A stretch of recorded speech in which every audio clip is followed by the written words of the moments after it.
एक दुर्गा रूप में जब हरि प्रकाशित होते हैं तो त्रिभुवन में कोई सामने खड़ा होने वाला नहीं होता। मां भवानी जिस समय अपने स्वरूप में आती, किसी की ताकत नहीं है। ये शुंभ निशुंभ इतने बलवान दैत्य थे, त्रिभुवन में कोई इनका बाल बांका भी नहीं कर सकता। स्मरण किया समस्त देवताओं ने तो भगवान से ही शक्ति का प्रादुर्भाव हुआ। इतना सुंदर रूप मां भगवती का। शुंभ निशुंभ के पार्षद घूमते रहते थे, उन्होंने देखा, जाके बताया कि आपके महल में जितनी सुंदरियां उसकी दासी बनने योग्य भी नहीं, ऐसी सुंदरी का हमने दर्शन किया। बोले मेरा जाके परिचय बताओ। बोले ऐसा नहीं लगता कि आपके परिचय बताने से केवल आ जाएंगे। तो उनका अगर ऐसा नहीं तो केश कर्षण निर्धूता गौरवा मां गरिष्यति, उसके गौरव को धूल में मिलाते हुए बाल पकड़कर घसीट कर हमारे पास लाओ। मार्कंडेय उनके पार्षद गए और बताया हमारे मालिक शुंभ निशुंभ है, उनका आदेश है कि आप महल में चलो और आदर सहित, अगर आप ऐसा ना करते हैं तो मैं आपका निरादर करते हुए बाल पकड़कर घसीटते हुए ले जाऊंगा। देवी जी ने मुस्कुरा दिया और कहा अपने मालिक से कह दो जाकर के कि हम उसी की आज्ञा पालन करती है जो हम पर युद्ध में विजय प्राप्त कर ले। वो जाके बोले हाँ वो तो मतवाले, त्रिभुवन में कोई जोड़ ही नहीं था। आए और उद्दंडता पूर्वक वचन बोलने लगे। माता जी ने कहा बस तब तक बोल ले जब तक मैं मधु का पान कर रही हूं, बस ये पान करते ही तेरी जीवन लीला समाप्त हो जाएगी। ऐसा ही हुआ। जो ही पान करके सिंह पर सवार होकर गर्जना की, सारा का सारा अहंकार धूल दूषित हो गया, काट के फेंक दिया। ऐसी अनंत अमित दुर्गाओं जैसी सामर्थ्य हमारे प्रभु श्री हरि में, अमित दुर्गाओं जैसी, क्योंकि अनंत शक्तियों के स्वामी हैं। उनकी लीला में क्यों में हो? अरे वो जब करुणा करते हैं, अपनी महिमा से उतरते हैं, भक्त जब ऐसे कर देता है तो डरप जाते हैं। माधवदास बाबा ने कहा नहीं चलना तुम्हें ब्रज में, हम तुम्हारी कहां तक सेवा देखेंगे, तुम्हें बाल भोग राजभोग। बाबा जी हैं, कभी मिला कभी यहीं रहो। वो बाबा आपके बिना नहीं रह सकते। दोबारा बोल नहीं पाए जगन्नाथ। ये सुन करके हृदय बलिहार होता है। ओ ऐसे सामर्थ्यशाली प्रभु अपने भक्त के प्रेम प्रणय पर भी कितना डरते हैं। ये भक्त नाच पड़ता है। ये कुतर्क की संशय की वृत्ति यहां प्रवेश नहीं करती। दुर्गा कोटि अमित अरिमर्दन, अमित गिनती नहीं ऐसी अनंत दुर्गाओं जैसी शक्ति हमारे प्रभु में विराजमान है। शक्र कोटि सत सरिष विलासा, अरबों इंद्र जैसा विलास प्रभु में। अरबों, एक इंद्र त्रिभुवनपति है, अरबों इंद्र के समान प्रभु का ऐश्वर्य है। और नव शत कोटि अमित अवकाशा, जिस एक आकाश के लिए गरुण जी से कह रहे हैं कि मच्छर से लेके आप तक उड़ते हो पार पाए, बोले ऐसे अरबों आकाश के समान अवकाश है प्रभु में। मरुत कोटि सत विपुल बल, रवि सत कोटि प्रकाश, शशि सत कोटि सुशीतल, समन सकल भव त्रास। अरबों पवन के समान महान बल है। अगर त्रिभुवन में कोई बल है तो पवन में बल है, वायु बल। बड़े बलवान देव, बल में इनके समान कोई नहीं। इन्हीं के अंश से प्रकट होते पवन पुत्र हनुमान, और इन्हीं के अंश से प्रकट होते पवन पुत्र भीम। बेजोड़ बलशाली महात्मा, दोनों महात्मा बेजोड़ बलशाली। जेहगिर चरण दे हनुमंता, चले उसोगा पाताल तुरंता। जिमि अमोघ रघुपति कर बाना, ये ही भांति चले हनु। किलकार दे तो राक्षसियों के गर्भ गिर जाते थे। ऐसे महान बली हनुमान जी। और भीम का क्या कहना, जब ये देव पुष्प उड़ करके आया और द्रौपदी जी को दिया गया, तो द्रौपदी जी ने कहा इसका जोड़ होना चाहिए, इस पुष्प का। सबसे कहा पर किसी ने नहीं सुना। भीम ने कहा कहीं भी मिलेगा मैं इससे लाएगा। ऋषियों ने समझाया कि आगे मत बढ़ो, ये यक्षों की भूमि है, युद्ध हो जाएगा और तुम्हें तैयारी करनी है हस्तिनापुर के लिए, और तुम इधर, वो सब दिव्य हैं, पवन पुत्र हैं। किसकी मां ने अपने वेग को बढ़ाया तो महाभारत में पढ़ के देख लो, इनके चलने के वेग से वृक्ष उखड़ उखड़ कर गिर रहे थे। ऐसे जब चल रहे थे तो चलने के वेग से वृक्ष उखड़ जाते थे भीम के।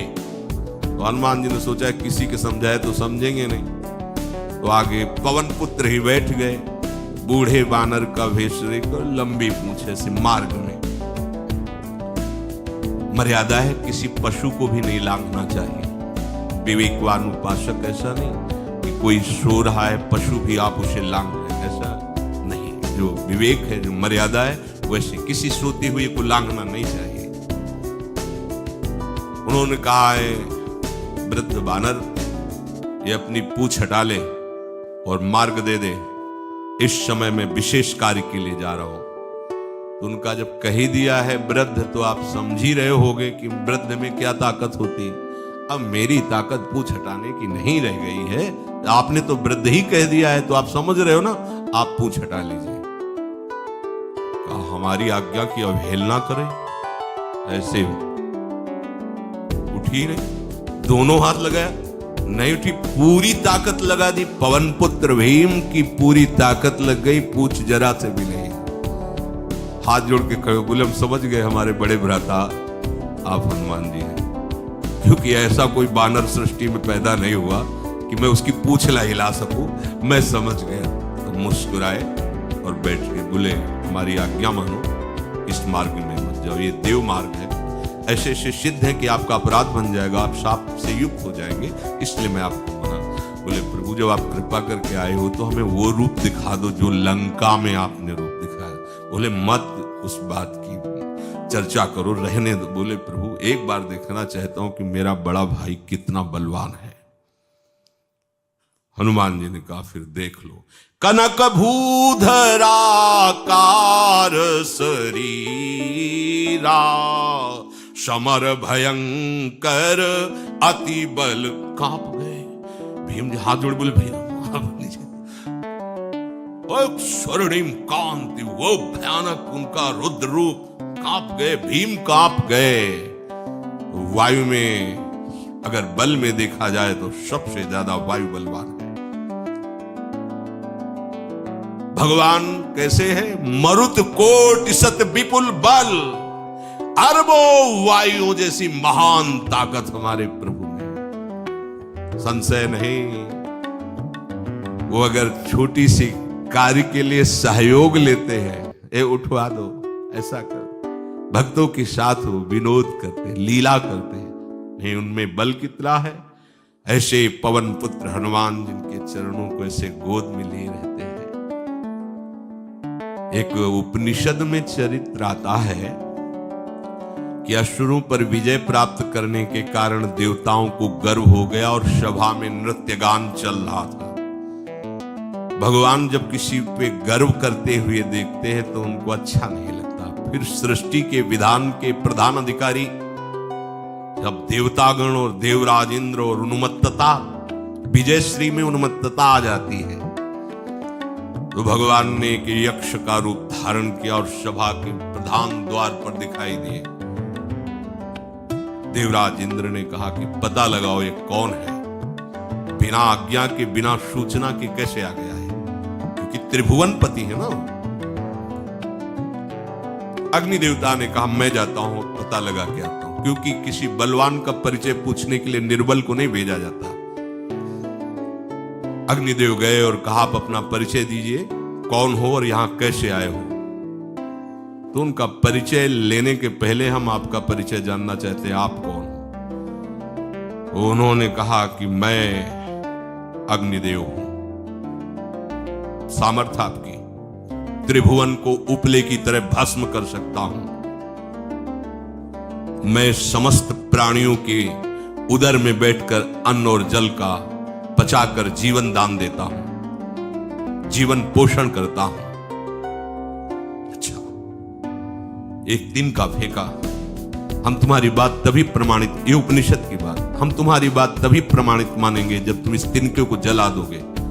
कोई अग्नि देवता से तिनका जलाने की बात कहे, सहज में दृष्टि डाली, कुछ नहीं हुआ, पूरा पावर लगा दिया।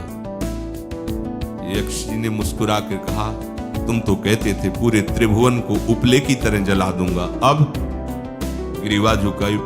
देवराज इंद्र ने कहा कौन है? बोले असमर्थ रहा उनका परिचय जानने में। वायु देवता, आप अपना परिचय बताइए, आप अपना परिचय जो आए हो तो हमें पहले बताओ, तब हम अपना परिचय दें। उनका मैं महान देव वायु हूं, बल आपका, संपूर्ण जीवों का जीवन हूं। अगर मैं रुक जाऊं तो एक भी क्षण सृष्टि टिक नहीं सकती, क्योंकि सब वायु से जीवित है, और मैं पूरे ब्रह्मांडों को तिनके से उड़ा सकता हूं। ये तिनका है, उड़ाओ। पूरी ताकत लगा दी वायु देवता ने, तिनका ने। ग्रीवा झुकाई, वापस चले गए। अब देवराज इंद्र उठे, जे ही नजदीक पहुंचे यक्ष अंतर्धान हुए और देखा साक्षात ब्रह्म विद्या दूर से मूर्तिमान ब्रह्म, और डांट लगाई कि तुम उनसे संभाषण करने योग्य भी नहीं हो, क्योंकि तुम सबसे बड़े सिंहासन पर बैठे हो और अहंकार करते हो। तुम्हारे देवता सब सामर्थ्यहीन है, एक तिनका भी अग्नि नहीं जला सका, एक तिनका भी वायु नहीं उड़ा सका। अरे जिनकी शक्ति से शक्तिमान वो भगवान स्वयं आए हुए थे, कांप गए थे। अहंकार मत करो, जाओ, भगवान के बल से तुम विजयी हुए, देवताओं के बल से नहीं। देवताओं में जो शक्ति है वो उन्हीं के अंश से आई हुई है। अरबों वायु के समान महान बलशाली हमारे श्री हरि।